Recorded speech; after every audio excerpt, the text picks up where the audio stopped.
মুর্শিদাবাদে কাশিমবাজার স্টেশন পরিদর্শনে এলেন সাংসদ অধীর রঞ্জন চৌধুরী।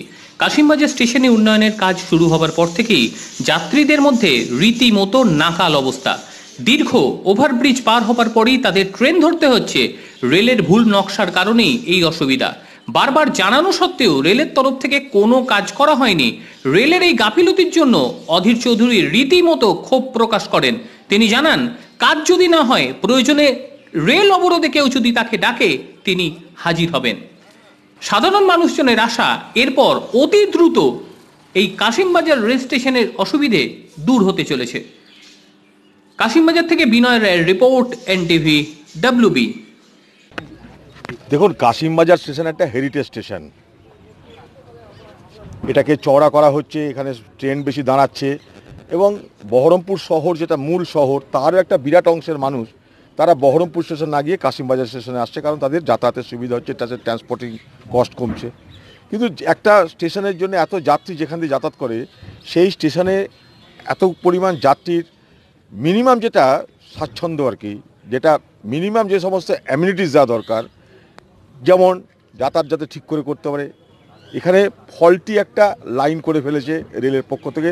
রেল সেটা স্বীকার করেছে যে আমাদের ফল্টি ডিজাইনের জন্য আপনাদের সমস্যা হচ্ছে, আমরা এটাকে শুধরে দেব। কিন্তু শুদ্ধারণ নাম করে আজও রেলের 18 মাসে বছর হচ্ছে।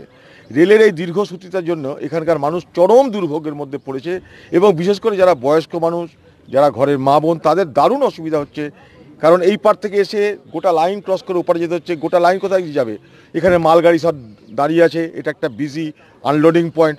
স্বাভাবিকভাবেই রেলের তো উচিত যে কিছু একটা ব্যবস্থা করা, যাতে এখানকার মানুষ রেলের টিকিট কেটে যখন তুমি ট্রেনে চড়ছো, তখন পয়সা দিয়ে যখন চড়ছে, তখন যাদের গাড়ি ব্যবহার করছে তাদের তো উচিত যে আমার প্যাসেঞ্জারকে আমি সুযোগ সুবিধা দেবো। এটা তো একতরফা না।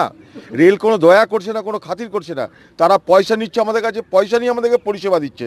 পরিষেবা দেওয়ার মধ্য দিয়ে তারা যাত্রীরা যাতে উপযুক্ত পরিকাঠামো পায়, তার জন্য সুযোগ সুবিধা তৈরি করা রেলের দায়িত্বের মধ্যে পড়ে। রেল সে দায়িত্ব পালন করছে না, আমি এটা অভিযোগ করলাম। রেল সে দায়িত্ব পালন করছে না। এখানকার যে ডিভিশন, এখানকার যে রিজিয়ন, যে জেনারেল ম্যানেজার, এখানকার যে DRM আছে, তারা যে পরিমাণ গুরুত্ব দেওয়ার দরকার সেটা দিচ্ছে না। আমি নিজে মন্ত্রীর সঙ্গে কথা বলেছি, পীযূষ গোয়েলের সঙ্গে, তাকে আমি কাগজপত্র পাঠিয়েছি, তাকে আমি এখানকার মানুষের অসুবিধার কথা জানিয়েছি এবং আমি এটাও বলেছি যে যদি মনে হয় যে MP আছি আমি, আমার তরফ থেকেও কিছু টাকা আপনি নেন, কিন্তু এখানে সাধারণ সুবিধার জন্য একটা যে খরচ আছে, সেই খরচটা আপনি করতে দ্বিধা করেন না, কারণ এখানে বহু মানুষের অসুবিধা হচ্ছে। তাতে MP ল্যাড থেকে আমার উন্নয়নের টাকা থেকে আমিও একটা অংশের টাকা আমি দিতে রাজি আছি, এতটা পর্যন্ত আমার বলা আছে। এখন দেখি কি করা যায়। শুনলাম এখানে GM ভিজিট করেছে। ভিজিট করা মানে নিশ্চয়ই তাদের মধ্যে এটা নিয়ে সক্রিয়তা শুরু হয়েছে বলে আমি আশা করি। কিন্তু যতক্ষণ না কাজ হচ্ছে ততক্ষণ আমাদের ভরসাও নাই, ভয়ও নাই। তাই আমরা চাইবো আগামী দিনে কাজ যাতে রেল দপ্তর করে।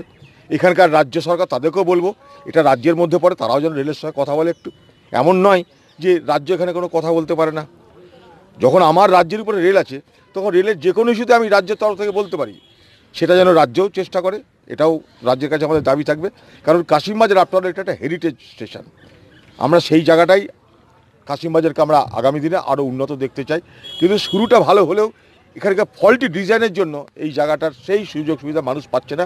এটা আমার কাছেও বড় পীড়ার কারণ। আমি আমার তরফ থেকে যা যা করার আমি চেষ্টা করছি, কিন্তু আমি চেষ্টা করলে তার হয় না।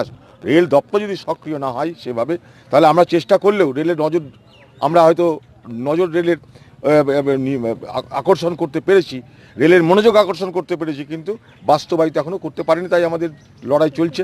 এখানকার মানুষ আগামী দিনে দরকারে পথ অবরোধ করবে, আমিও রেল অবরোধ করতে আমিও এখানে হাজির হবো, অ্যারেস্ট হবো, কোনো অসুবিধা নেই। এখানকার মানুষ যদি রেল অবরোধ করে আমাকে ডাকবে, আমিও সেই রেল অবরোধে অংশগ্রহণ করবো।